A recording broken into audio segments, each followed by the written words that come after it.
Meaning of Jonathan Edwards. Jonathan Edwards. Jonathan Edwards.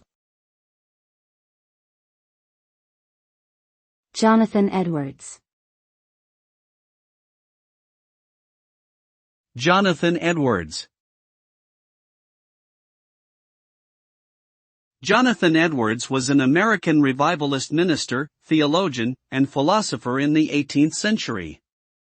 He is considered to be one of America's greatest theologians and was a central figure in the Great Awakening, a period of religious revival in the American colonies.